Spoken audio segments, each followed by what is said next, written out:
السلام علیکم میرے محترم عزیز دوستو،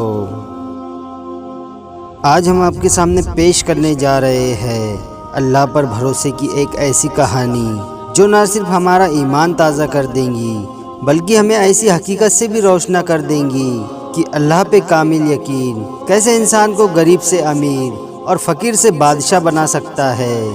اول تو یہ کہ انسان کو ہر وقت اللہ سے امید رکھنی چاہیے کہ اگر آج دن برے ہیں تو کل اچھے بھی ضرور ہوں گے۔ گرمان کے بادشاہ حضرت مظفر گرمان شاہی تھے جو کہ اپنے وقت کے گواہر اولیاء اللہ میں سے تھے، اور بادشاہ وقت بھی رات اللہ کی عبادت میں گزرتی اور دن مخلوق خدا کی خدمت کرنے میں گزر جاتا۔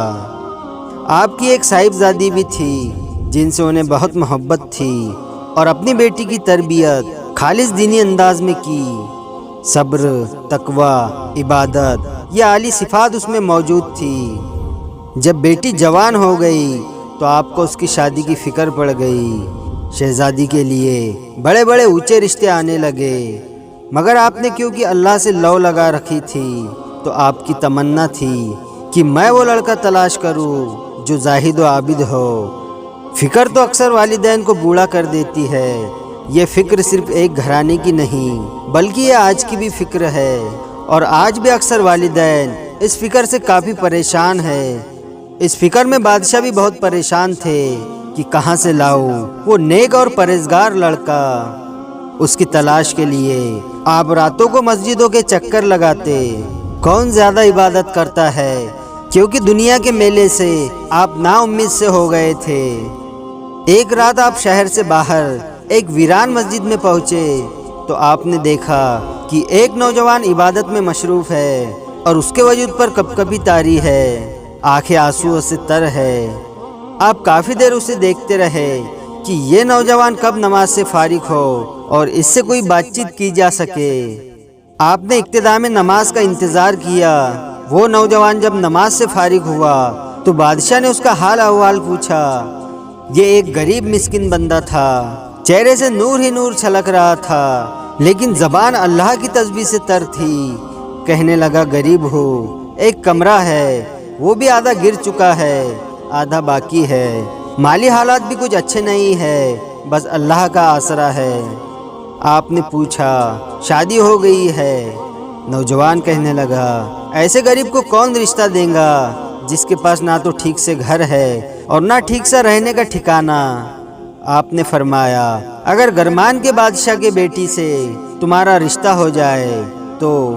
وہ نوجوان مسکرا کر کہنے لگا، بابا غریبوں سے مذاق نہیں کرتے، جاؤ جا کر اپنا کام کرو۔ بادشاہ مجھ غریب کو کیوں بیٹی دینے لگا؟ کیا بادشاہ کے دربار میں سارے مرد مر چکے ہیں جو بادشاہ وقت مجھ غریب مسکین کو اپنی شہزادی دیں گا؟ آپ برائے مہربانی جائیے اور کسی اور سے ایسا مذاق کرے۔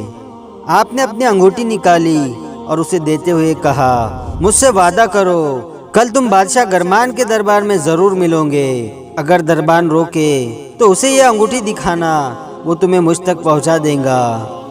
صبح وعدے کے مطابق وہ نوجوان دربار میں پہنچا، دربان کو انگوٹھی دکھائی، دربان اسے بادشاہ تک لے گیا۔ وہ نوجوان یہ دیکھ کر حیران رہ گیا کہ رات والا بوڑھا وہ بادشاہ سلامت ہے۔ نوجوان پہلے تو اپنی رات والی بات پر شرمندہ تھا اور دل ہی دل میں کہا، مجھے بادشاہ وقت کے ساتھ ایسی بات نہیں کرنی چاہیے تھی۔ بادشاہ نے نوجوان کی آنکھوں میں شرمندگی دیکھی تو اس سے کہا، پریشان مت ہو، تمہاری کسی بات سے خفا نہیں ہو، بلکہ میں تو خوش ہوں کیونکہ اللہ نے مجھے تم جیسا داماد دیا ہے۔ بادشاہ نے اسی وقت قاضی کو بلوا کر نکاح پڑھوا دیا اور انہی کپڑوں میں بیٹی کو رخصت کر دیا، اور اپنی بیٹی کو نصیحت کی کہ بیٹی، اچھے برے حالات سب پر آتے ہیں، بس صبر سے کام لینا اور اللہ کی رضا میں راضی رہنا۔ مجھے امید ہے کہ اللہ پاک تمہارے ساتھ ہے اور وہ تمہیں کبھی بھی بھوکا نہیں رہنے دے گا۔ نوجوان بہت خوش تھا، اسے ایسا محسوس ہو رہا تھا کہ جیسے میں کوئی خواب دیکھ رہا ہوں، ابھی وہ نیند سے بیدار ہوں گا اور اس کا خواب ٹوٹ جائے گا۔